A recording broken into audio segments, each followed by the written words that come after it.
ಹಾಸನದ ಕೆರೆಯಲ್ಲಿ ಈಜಲು ಹೋಗಿದ್ದ 4 ಬಾಲಕರು ಜಲಸಮಾಧಿ. ಬೆಂಗಳೂರಿನಲ್ಲಿ ಪದವಿ ವಿದ್ಯಾರ್ಥಿನಿ ಶಂಕಾಸ್ಪದ ಸಾವು. ಪತ್ನಿಯನ್ನ ಹೆದರಿಸಲು ಹೋಗಿ ಜೀವವನ್ನ ಕಳೆದುಕೊಂಡ ಜಿಮ್ ಟ್ರೈನರ್. ಹುಬ್ಬಳ್ಳಿಯಲ್ಲಿ ಅಂಜಲಿ ಹಂತಕನ ಬೆನ್ನು ಬಿದ್ದ ಪೊಲೀಸರಿಗೆ ಸಿಕ್ತ ಸುಳಿವು. ಅಂಜಲಿಯ ಹತ್ಯೆಯನ್ನು ಖಂಡಿಸಿ ಬಿಜೆಪಿ ಪ್ರತಿಭಟನೆ, ಆಕ್ರೋಶ. ರೇವಣ್ಣ ಅವರಿಂದ ಇವತ್ತೂ ಕೂಡ ಮುಂದುವರೆದ ದೇಗುಲ ಸುತ್ತಾಟ. ಎಲ್ಲದರ ಮಾಹಿತಿ ಕರ್ನಾಟಕ ಟಾಪ್ 20ಯಲ್ಲಿ. ಕೆರೆಯಲ್ಲಿ ಈಜಲು ಹೋಗಿದ್ದ 4 ಮಕ್ಕಳು ಜಲಸಮಾಧಿಯಾದ ದಾರುಣ ಘಟನೆ ಹಾಸನದಲ್ಲಿ ಸಂಭವಿಸಿದೆ. ಆಲೂರು ತಾಲೂಕಿನ ತಿಮ್ಮನಹಳ್ಳಿ ಗ್ರಾಮದಲ್ಲಿ 5 ಬಾಲಕರು ಕೆರೆಯಲ್ಲಿ ಈಜಲು ಹೋಗಿದ್ರು. ಈ ವೇಳೆ 4 ಮಕ್ಕಳು ನೀರು ಪಾಲಾಗಿದ್ದಾರೆ. ಓರ್ವ ಬಾಲಕ ಬದುಕುಳಿದಿದ್ದಾನೆ. ಮುತ್ತಿಗೆ ಗ್ರಾಮದ 13 ವರ್ಷದ ಜೀವನ್, 11 ವರ್ಷದ ಸಾತ್ವಿಕ್, 12 ವರ್ಷದ ವಿಶ್ವ, ಪೃಥ್ವಿ ಮೃತ ದುರ್ದೈವಿಗಳು. 10 ವರ್ಷದ ಚಿರಾಗ್ ಎಂಬ ಬಾಲಕ ಬದುಕುಳಿದಿದ್ದಾನೆ. ಶಾಲೆಗೆ ರಜೆ ಇದ್ದ ಹಿನ್ನೆಲೆಯಲ್ಲಿ ಕೆರೆಯಲ್ಲಿ ಈಜಲು ಹೋಗಿದ್ರು. ನೀರಿನಲ್ಲಿ ಬಾಲಕರು ಸಿಲುಕಿದ್ರು. ವಿಷಯ ತಿಳಿದು ಕೆರೆ ಬಳಿ ಬರುವಷ್ಟರಲ್ಲಿ 4 ಬಾಲಕರು ಪ್ರಾಣ ಬಿಟ್ಟಿದ್ರು. ಸ್ಥಳಕ್ಕೆ ಆಗಮಿಸಿದ ಅಗ್ನಿಶಾಮಕ ಸಿಬ್ಬಂದಿ ಮೃತದೇಹಗಳನ್ನು ಹೊರತೆಗೆದಿದ್ದಾರೆ. ಕೆರೆಯಲ್ಲಿ ಹೂಳು ಇದ್ದ ಹಿನ್ನೆಲೆ ಮಕ್ಕಳು ಹೊರಬರಲಾಗದೆ ಮೃತಪಟ್ಟಿದ್ದಾರೆ. ಕೆರೆಯ ಬಳಿ ಮೃತ ಮಕ್ಕಳ ಕುಟುಂಬಸ್ಥರ ಆಕ್ರಂದನ ಮುಗಿಲು ಮುಟ್ಟಿದೆ. ಮಕ್ಕಳಿಲ್ಲ ಅಂತ ದತ್ತು ತೆಗೆದುಕೊಂಡಿದ್ದ ಮಗನನ್ನ ಕಳೆದುಕೊಂಡ ಪೋಷಕರ ಗೋಳಾಟ ಕರಳು ಹಿಂಡುವಂತಿದೆ. ಮೃತದೇಹಗಳನ್ನು ಆಲೂರು ಆಸ್ಪತ್ರೆಗೆ ರವಾನಿಸಲಾಗಿದ್ದು, ಆಲೂರು ಪೊಲೀಸ್ ಠಾಣೆಯಲ್ಲಿ ಪ್ರಕರಣ ದಾಖಲಾಗಿದೆ. ನಾವು ಒಂದು ಕೂಲಿ ಕೆಲಸ ಮಾಡ್ತಿದ್ವಿ ಸರ್. ನಮಗೆ ಇಲ್ಲಿ ಪಕ್ಕದವರು ತಿಮ್ಮನಹಳ್ಳಿಯವರು ಸರ್ ನಮಗೆ ಒಂದು ಫೋನ್ ಮಾಡಿದ್ರು, ಕರೆ ಮಾಡಿದ್ರು. ನಿಮ್ಮ ಹುಡುಗರು ಹಿಂಗೆ 5 ಜನ ಹಂಗೆ ಈಚುಡಿಯಕ್ಕೆ ಬಂದಿದ್ದಾರೆ, ಒಬ್ಬ ಬದ್ದಿನ ಈ ಥರ 4 ಜನ ಈ ಥರ ಮುಳುಗಿದ್ದಾರೆ ಅಂತ ಫೋನ್ ಮಾಡಿದ್ರು ಸರ್. ನಾನು ಎಲ್ಲರಿಗೂ ಫೋನ್ ಮಾಡಿ ಎಲ್ಲರಿಗೂ ತಿಳಿಸಿತು. ಅಲ್ಲಿ ಬರೋಷ್ಟೊಳಗೆ ಸರ್ ಎಲ್ಲ ಸುಮಾರು ಜನ ಸೇರ್ಕೊಂಡ್ರು. ಯಾವ್ದಕ್ಕಂತ ಬಂದಿದ್ರು ಅಂತ ಗೊತ್ತಿಲ್ಲ ಸರ್. ಈಜು ಬಂದು ಏನಕ್ಕಂತ ಬಂದು ಗೊತ್ತಿಲ್ಲ ಸರ್. ಅಷ್ಟೊತ್ತಿಗೆ ಸುತ್ತಮುತ್ತಲ ಜನ ಸೇರಿಕೊಂಡ್ರು ಸರ್. ನಾವೆಲ್ಲ ಪೊಲೀಸ್ಗೆಲ್ಲ ಫೋನ್ ಮಾಡಿಕೊಂಡು ಅಗ್ನಿಶಾಮಕ ಸ್ವಲ್ಪ ಬಂದು ಪಾಪ ಕಾರ್ಮಿಕ ಮಾಡಿ ಶವಗಳನ್ನು ಸರ್ 4 ಬಾಡಿಗಳನ್ನು ತೆಗೆದಿದ್ದಾರೆ. ನನ್ನ ತಂಗಿ ಮಗ ಬಂದು ಸರ್, ನಮ್ಮ ಭಾವ ತೀರ್ಕೊಂಡು ಇನ್ನು 4-5 ತಿಂಗಳಾಯ್ತು ಸರ್. ಮಕ್ಳಿಗೆ ಈಜೇನು ಬರ್ತಿಲ್ಲ ಸರ್. ಮಕ್ಳು ಯಾರು ಈಜಲ್ಲಿ ಬರ್ದ ಸರ್, ಎಲ್ಲ 6ನೇ ಕ್ಲಾಸ್ 7ನೇ ಕ್ಲಾಸ್ ಮಕ್ಕಳು ಸರ್. ಬೆಂಗಳೂರಿನಲ್ಲಿ ಯುವತಿ ಅನುಮಾನಾಸ್ಪದವಾಗಿ ಸಾವನ್ನಪ್ಪಿದ್ದಾಳೆ. ದ್ವಿತೀಯ ವರ್ಷದ ಪದವಿ ಓದ್ತಾ ಇದ್ದ 21 ವರ್ಷದ ಪ್ರಭುದ್ಯ ತಮ್ಮ ಮನೆಯ ಬಾತ್ರೂಮ್ನಲ್ಲೇ ಕುತ್ತಿಗೆ ಕೊಯ್ದ ಸ್ಥಿತಿಯಲ್ಲಿ ಶವವಾಗಿ ಪತ್ತೆಯಾಗಿದ್ದಾರೆ. ನಿನ್ನೆ ಘಟನೆ ನಡೆದಿದ್ದು ಸುಬ್ರಹ್ಮಣ್ಯಪುರ ಠಾಣೆಯಲ್ಲಿ ಯುಡಿಆರ್ ಪ್ರಕರಣ ದಾಖಲಾಗಿದೆ. ನನ್ನ ಮಗಳದ್ದು ಆತ್ಮಹತ್ಯೆ ಅಲ್ಲ, ಕೊಲೆ ಅಂತ ಪ್ರಭುದ್ಯ ತಾಯಿ ಸೌಮ್ಯ ಕಣ್ಣೀರಿಟ್ಟಿದ್ದಾರೆ. ನನ್ನ ಮಗಳು ಆತ್ಮಹತ್ಯೆಗೆ ಶರಣಾಗುವ ಯುವತಿಯಲ್ಲ. ಪ್ರತಿದಿನ ಕಾಲೇಜ್ಗೆ ಹೋದಾಗ ಕರೆ ಮಾಡಿ ಹೇಳ್ತಾ ಇದ್ಲು. ನಿನ್ನೆ ಮಧ್ಯಾಹ್ನ 1:30 ಹೊತ್ತಿಗೆ ಫೋನ್ ಮಾಡಿ ಫ್ರೆಂಡ್ ಜೊತೆ ಪಾನಿಪುರಿ ತಿಂತಾ ಇದ್ದೀನಿ ಅಂದ್ಲು. ಆದರೆ ಮಧ್ಯಾಹ್ನ 3:30 ಸುಮಾರಿಗೆ ಹೀಗಾಗಿದೆ. ಮನೆಯ ಮೇನ್ ಡೋರ್ ಕ್ಲೋಸ್ ಆಗಿತ್ತು, ಹಿಂದಿನ ಡೋರ್ ತೆಗೆದಿತ್ತು. ಮೊದಲು ನೋಡಿದಾಗ ಮಗಳ ಮೊಬೈಲ್ ಇತ್ತು, ಆಮೇಲೆ ಮೊಬೈಲ್ ಇರಲಿಲ್ಲ. ಗಿಣಿ ಸಾಕಿದ ಹಾಗೆ ನನ್ನ ಮಗಳನ್ನ ಸಾಕಿದೆ, ಯಾರು ನನ್ನ ಮಗಳನ್ನ ಸಾಯಿಸಿದ್ದಾರೆ ಅಂತ ತಾಯಿ ಗೋಳಾಡಿದ್ದಾರೆ. ಸದ್ಯ ಪ್ರಕರಣ ದಾಖಲಿಸಿಕೊಂಡ ಪೊಲೀಸರು ಎಲ್ಲ ಆಯಾಮದಲ್ಲೂ ತನಿಖೆಯನ್ನ ಕೈಗೆತ್ತಿಕೊಂಡಿದ್ದಾರೆ. ಫೋನ್ ಮಾಡಿದ್ದಾಳೆ, ಫ್ರೆಂಡ್ ಜೊತೆ ಇದ್ದೀನಿ, ನಾನು ಬೇರೆ ತಿಳ್ಕೊಂಡು ಹೋಗಿ ಮನೆಗೆ ಹೋಗ್ತೀನಿ. ಒಂದು ಕಾಲಿ ಫೋನ್ ಮಾಡ್ಬಿಟ್ಟು ಹಿಂಗೆ ಹೇಳಿದ್ದಾಳೆ. 3:30ವರೆಗೂ ಚೆನ್ನಾಗೇ ಇದ್ದಾಳೆ. ಆಮೇಲೆ ಏನಾಯ್ತು ಅಂತ ಮುಂದೆ ಆಫೀಸ್ ಮುಗಿಸ್ಕೊಂಡು ಮನೆಗೆ ಹೋಗ್ಬಿಟ್ರಲ್ಲಿ ಯಾರು ಏನೋ 100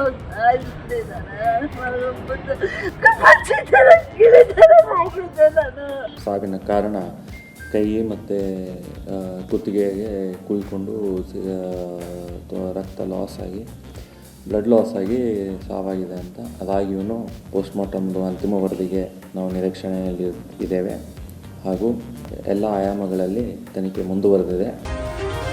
ಹುಬ್ಬಳ್ಳಿಯಲ್ಲಿ ಅಂಜಲಿ ಹತ್ಯೆ ಪ್ರಕರಣದ ಆರೋಪಿ ಈವರೆಗೂ ಪತ್ತೆಯಾಗಿಲ್ಲ. ಹತ್ಯೆ ಆರೋಪಿ ಗಿರೀಶ್ ಅಲಿಯಾಸ್ ವಿಶ್ವನನ್ನ ಹುಬ್ಬಳ್ಳಿ ಪೊಲೀಸರು ಬೆನ್ನಟ್ಟಿದ್ದಾರೆ.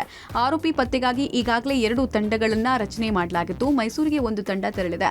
ಇನ್ನು ಆರೋಪಿ ವಿಶ್ವನಿಗೆ ಅಪ್ರಾಪ್ತರನ್ನ ನಂಬಿಸಿ ವಂಚಿಸುವ ಚಾಳಿ ಕೂಡ ಇದೆಯಂತೆ. ಆರೋಪಿಯ ಚಲನವಲನ ಸೆರೆಯಾಗಿರುವ ಮತ್ತೊಂದು ಸಿಸಿಟಿವಿ ದೃಶ್ಯ ಲಭ್ಯ ಆಗಿದ್ದು, ದೃಶ್ಯದಲ್ಲಿ ಆರೋಪಿ ಆಟೋದಲ್ಲಿ ಬಂದು ವೀರಾಪುರ ಓಣಿಯ ಗಲ್ಲಿಯಲ್ಲಿ ಇಳಿದು ನಡ್ಕೊಂಡು ಹೋಗ್ತಾನೆ. 2 ನಿಮಿಷದಲ್ಲಿ ಅಂಜಲಿ ಹತ್ಯೆ ಮಾಡಿ ವಾಪಸ್ ಓಡಿ ಹೋಗಿರುವ ದೃಶ್ಯ ಲಭ್ಯ ಆಗಿದೆ. ಇನ್ನು ಹತ್ಯೆಯಾದ ಅಂಜಲಿ ನಿವಾಸಕ್ಕೆ 3000 ಮಠದ ಜಗದ್ಗುರು ಹಾಗೂ ಶಾಸಕ ಮಹೇಶ್ ತೆಂಗಿನಕಾಯಿ ದಿಂಗಾಲೇಶ್ವರ ಶ್ರೀಗಳು ಭೇಟಿ ಕೊಟ್ಟು ಕುಟುಂಬಸ್ಥರಿಗೆ ಸಾಂತ್ವನ ಹೇಳಿದರು. ಶ್ರೀಗಳ ಮುಂದೆ ಅಂಜಲಿ ಕುಟುಂಬಸ್ಥರು ತಮ್ಮ ಅಳಲನ್ನು ತೋಡ್ಕೊಂಡ್ರು. ಘಟನೆ ಪೊಲೀಸರ ನಿರ್ಲಕ್ಷ್ಯವೇ ನೇರ ಕಾರಣ, ಆರೋಪಿಗೆ ಕಠಿಣ ಶಿಕ್ಷೆ ಆಗಬೇಕು ಅಂತ ಆಗ್ರಹಿಸಿದ್ರು. ಇನ್ನು ಹುಬ್ಬಳ್ಳಿಯಲ್ಲಿ ಕಳೆದ 5 ತಿಂಗಳಲ್ಲಿ ಸಂಭವಿಸಿದ 3 ಭಯಾನಕ ಘಟನೆಗಳನ್ನು ಉಲ್ಲೇಖಿಸಿ ಆಯುಕ್ತೆ ರೇಣುಕಾ ಸುಕುಮಾರ್ ತಲೆದಂಡ ಮಾಡುವಂತೆ ಒತ್ತಡ ಹಾಕಲಾಗ್ತಾ ಇದೆ.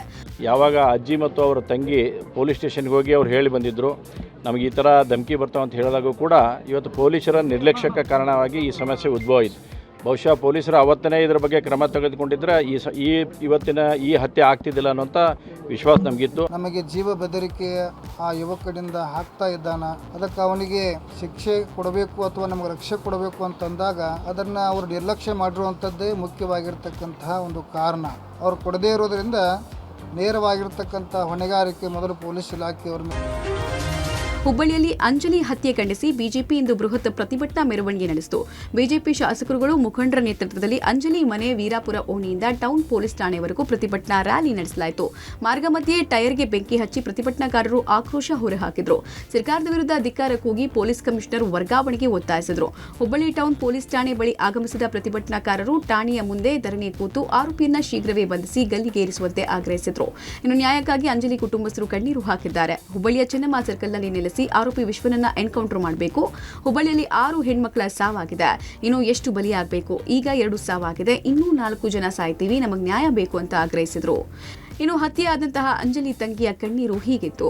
ಮಾಜಿ ಸಿಎಂ ಜಗದೀಶ್ ಶೆಟ್ಟರ್ ಕಾಂಗ್ರೆಸ್ ಸರ್ಕಾರಕ್ಕೆ ಕಾನೂನು ಸುವ್ಯವಸ್ಥೆ ಕಾಪಾಡೋಕೆ ಆಗ್ತಾ ಇಲ್ಲ, ಪ್ರಕರಣದಲ್ಲಿ ಕಠಿಣ ಕ್ರಮ ಕೈಗೊಳ್ಳಬೇಕು ಅಂತ ಆಗ್ರಹಿಸಿದ್ರು. ಅವ್ನಿಗೆ ಎನ್ಕೌಂಟರ್ ಆಗಬೇಕು. ಆಗ್ಲಿಲ್ಲ ಅಂದ್ರೆ ನಾವೈತಲ್ಲ, ನಾವು ನಿಜಾನೂ ಅಲ್ಲ, ನೀವು ವಿಡಿಯೋ ಮಾಡಿರ್ಬೇಕಾದ್ರೆ ವಿಷ ತೊಗೊಂಡು ಸಾಯ್ತೀವಿ. ನಾವು 4 ಮಂದಿ ಸಾವುಗೆರೆ ಬೆಲೆ ಕೊಡ್ತಾರಿಲ್ಲ ನೋಡ್ತೀವಿ. ಇವ್ರ ನಿರ್ಲಕ್ಷ್ಯಕ್ಕೆ ಹೊಟ್ಟೆ 6 ಸಾವಾಗುತ್ತಣ್ಣ. ಈಗ 2 ಆಗಿದೆ, ಇನ್ನು 4 ಆಗುತ್ತೆ.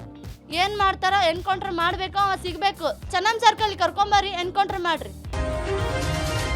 ಕಿಡ್ನಾಪ್ ಕೇಸ್ನಲ್ಲಿ ಜೈಲಿಂದ ಬಿಡುಗಡೆಯಾಗಿರುವ ರೇವಣ್ಣ ಟೆಂಪಲ್ ರನ್ ಮುಂದುವರೆಸಿದ್ದಾರೆ. ಬೆಳಗ್ಗೆ ದೇವೇಗೌಡರ ನಿವಾಸದಲ್ಲಿ ಹಾಸನದ ಕೆಲ ಸ್ಥಳೀಯ ನಾಯಕರ ಜೊತೆಗೆ ಚರ್ಚೆ ನಡೆಸಿದರು. ಬಳಿಕ ದೇವೇಗೌಡರ ನಿವಾಸದಿಂದ ಹೊರಟ ರೇವಣ್ಣ ಜಯನಗರದ ವಿನಾಯಕಸ್ವಾಮಿ ದೇವಾಲಯಕ್ಕೆ ಭೇಟಿ ಕೊಟ್ಟರು. ದೇವಾಲಯದಲ್ಲಿ ಅಭಿಷೇಕ ಕಾರ್ಯಕ್ರಮದಲ್ಲಿ ಭಾಗಿಯಾದರು. ಈ ವೇಳೆ ಹೊಳೆನರಸೀಪುರಕ್ಕೆ ಹೋಗ್ತೀರಾ ಅಂತ ಪ್ರಶ್ನೆ ಮಾಡಿದ್ದಕ್ಕೆ ನಾನು ಎಲ್ಲೂ ಹೋಗಲ್ಲ, ದೇವಸ್ಥಾನಕ್ಕೆ ಬಂದಿದ್ದೀನಿ ಅಂತ ಪ್ರತಿಕ್ರಿಯಿಸಿದರು. ಬಳಿಕ ಗವಿಪುರದ ಗವಿ ಗಂಗಾಧರ ದೇಗುಲಕ್ಕೆ ಭೇಟಿ ಕೊಟ್ಟು ಪ್ರಾರ್ಥನೆ ಸಲ್ಲಿಸಿದರು. ಅಲ್ಲಿಂದ ರೇವಣ್ಣ ಕಾರಂಜಿ ಆಂಜನೇಯ ಸ್ವಾಮಿ ದೇವಾಲಯಕ್ಕೆ ಭೇಟಿ ಕೊಟ್ಟರು. ಕಾರಂಜಿ ಆಂಜನೇಯ ಸ್ವಾಮಿಗೆ ತುಪ್ಪದಾರತಿ ಹಾಗೂ ಕಡಲೆ ಸೇವೆ ಮಾಡಿ ಪ್ರಸಾದ ಸ್ವೀಕರಿಸಿದರು. ಬಳಿಕ ಮಾಜಿ ಸಚಿವ ಎಚ್.ಡಿ. ರೇವಣ್ಣ ಕೋರ್ಟ್ಗೆ ಆಗಮಿಸಿದರು.